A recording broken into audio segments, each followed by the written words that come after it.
ऐसा नहीं है कि विपक्षी दल ही साथ आने की कोशिश कर रहे हों। कुनबा एनडीए का भी जुड़ने लगा है। पिछले लोकसभा चुनाव के बाद जो दल एक एक कर भाजपा से छिटक गए थे, उनकी वापसी भी एक एक कर हो सकती है। महाराष्ट्र के बाद कुछ विपक्षी दलों में भी बिखराव के संकेत हैं। जो दल अलग होंगे वे एनडीए का हिस्सा बन सकते हैं। ऐसा प्राय होता आया है राजनीति में।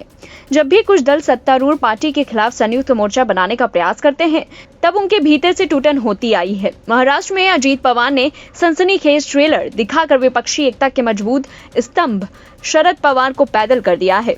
सुखबीर सिंह बादल और हरसिमरत कौर अपनी शाम वाली विदेशी फ्लाइट रद्द कर जिस तरह एकाएक प्रधानमंत्री से मिलने पहुंचे, वे काफी कुछ साफ करने वाला है।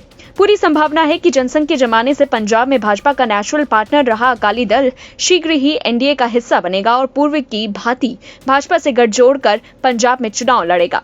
आंध्र में चंद्रबाबू नायडू ने एक बार फिर भाजपा से बात शुरू की है।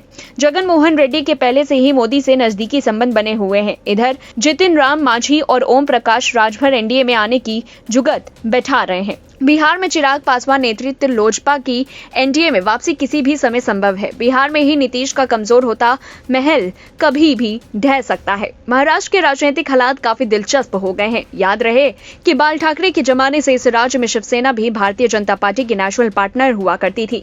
पिछला विधानसभा भी भाजपा और शिवसेना ने मिलकर लड़ा था, लेकिन संजय राउत ने उद्धव ठाकरे के सीधेपन का लाभ उठाते हुए पहले 2.5 साल सीएम पद पाने की शर्त रख दी। भाजपा आखिरी 2.5 साल उद्धव को सीएम पद पर लाना चाहती थी।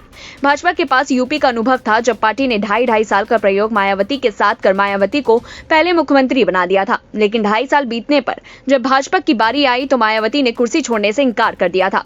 संजय राउत की मूर्खता का शिकार उद्धव हुए और कांग्रेस एनसीपी के जाल में फंसकर शिंदे के हाथों सत्ता और पार्टी गंवा बैठे। अब रायता ही बिखर गया है। वह दिन दूर नहीं जब पूरी शिवसेना एकनाथ शिंदे के साथ होगी और पूरी एनसीपी अजीत पवार के पास। शरद पवार की बीमारी और बढ़ती उम्र उन्हें आराम करने की सलाह देती है, पर प्रत्येक व्यक्तिगत पार्टी की तरह वे समझते हैं कि पार्टी तो उनकी जागीर है। लालू, नीतीश, केजरीवाल, केसीआर, अखिलेश और मायावती भी ऐसा ही समझते हैं। उधर केरल में सत्तारूढ़ मार्क्सवादियों से कांग्रेस तो पहले ही छत्तीसगढ़ का आंकड़ा रखती है। अब मुस्लिम लीग ने भी माकपा द्वारा यूसीसी पर बुलाई बैठक का बहिष्कार कर दिया है। जाहिर है विरोधी दलों का यूपीए बने ना बने, भाजपा का एनडीए तो सशक्त बनने वाला है।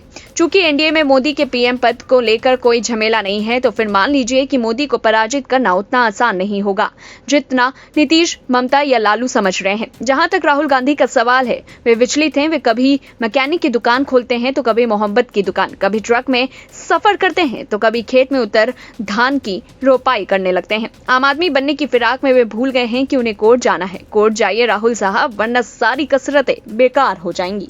इस खबर को लेकर के आपका क्या कहना है, हमें कमेंट बॉक्स पे बताएं। तब तक के लिए देखते रहिए सर्विस न्यूज।